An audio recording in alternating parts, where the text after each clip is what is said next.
রাশিয়ার পর এবার ইরানের বিরুদ্ধে নতুন করে নিষেধাজ্ঞার খেলায় মেতে উঠল ইঙ্গো-মার্কিন জোট। দুদেশ প্রায় একই সঙ্গে বৃহস্পতিবার তেহরানের বিরুদ্ধে নতুন করে নিষেধাজ্ঞা জারি করেছে। এবার আমেরিকা ও ব্রিটেনের লক্ষ্য ইরানের ড্রোনের ওপর। ইরানের মনুষ্যহীন ড্রোন কর্মসূচির টুটি চেপে ধরতে চায় এই জোট। দামেস্কে ইরানি কনসুলেটে হামলার জবাবে ইসরায়েলের মাটিতে নজিরবিহীন ড্রোন ও মিসাইল দিয়ে হামলা চালায় তেহরান। যদিও তেল আবিব দাবি করেছে বেশিরভাগ ড্রোন ও মিসাইলকে আকাশেই ধ্বংস করেছে তারা ও মিত্ররা। এই হামলার পরই ইরানের উপর নতুন নিষেধাজ্ঞার কথা জানায় পশ্চিমারা।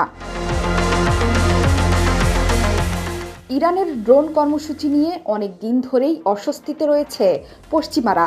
বিশেষ করে রাশিয়া ইউক্রেন যুদ্ধে ইরানের তৈরি কামিকাজি ড্রোনের সফলতায় শঙ্কিত হয়ে পড়ে আমেরিকা ও তার মিত্ররা।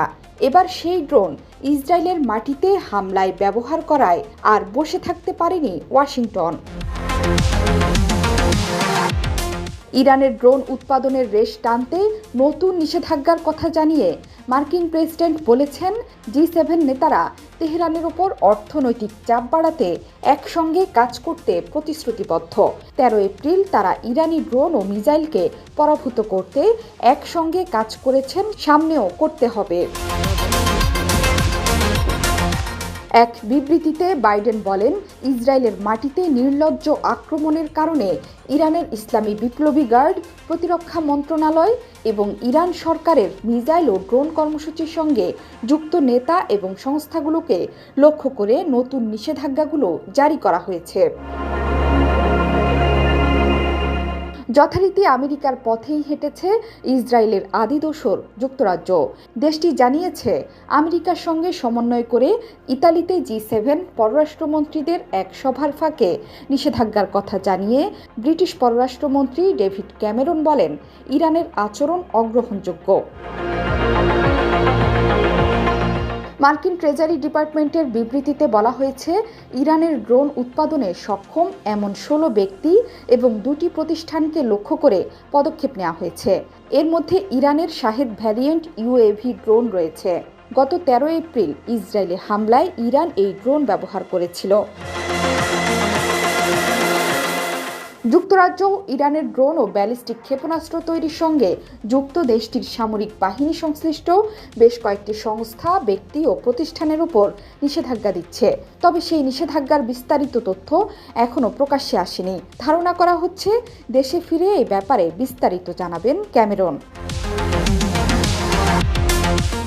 ইরানের উপর নিষেধাজ্ঞার ঘোষণা দিয়ে এক বিবৃতিতে যুক্তরাষ্ট্রের অর্থমন্ত্রী জ্যানেট ইয়েলেন বলেছেন, আজকে যুক্তরাজ্যের সঙ্গে সমন্বয় এবং অংশীদার ও মিত্রদের সঙ্গে আলোচনার মাধ্যমে আমরা ইসরায়েলে ইরানের নজিরবিহীন হামলার জবাব দিতে দ্রুত ও সুনির্দিষ্ট পদক্ষেপ নিচ্ছি। তিনি জানান, ইরানের মারাত্মক কর্মকাণ্ড নস্যাৎ করতে যুক্তরাষ্ট্রের অর্থ মন্ত্রণালয় সব পদক্ষেপ নেবে। আগামী দিন ও সপ্তাহগুলোতে ইরানের ওপর আরও নিষেধাজ্ঞা দেওয়ার লক্ষ্যে কর্তৃপক্ষগুলোর তৎপরতা অব্যাহত থাকবে বলেও জানিয়েছেন তিনি।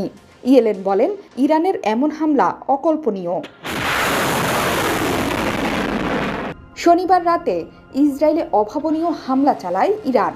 1 এপ্রিল দামেস্কে ইরানের কনসুলেটে ইসরায়েলের বিমান হামলায় কয়েকজন জ্যেষ্ঠ সেনা কর্মকর্তা নিহতের প্রতিশোধ হিসেবে ওই হামলা চালানো হয়। এই হামলায় 3 শতাধিক ড্রোন ও ক্ষেপণাস্ত্র ব্যবহার করে ইরান। এগুলোর বেশিরভাগই আকাশে ধ্বংস করার দাবি করেছে ইসরায়েল। এ হামলা রুখতে ইসরায়েলকে সহায়তা করে যুক্তরাষ্ট্র, যুক্তরাজ্য, ফ্রান্স ও জর্ডান। এ হামলার জবাবে ইরানে পাল্টা হামলা চালানোর ঘোষণা দিয়েছে ইসরায়েল। ইরানও হুঁশিয়ারি দিয়ে বলেছে, পুনরায় আক্রান্ত হলে আরও বড় হামলা চালানো হবে। জোহরা চৌধুরী, সেতু 71।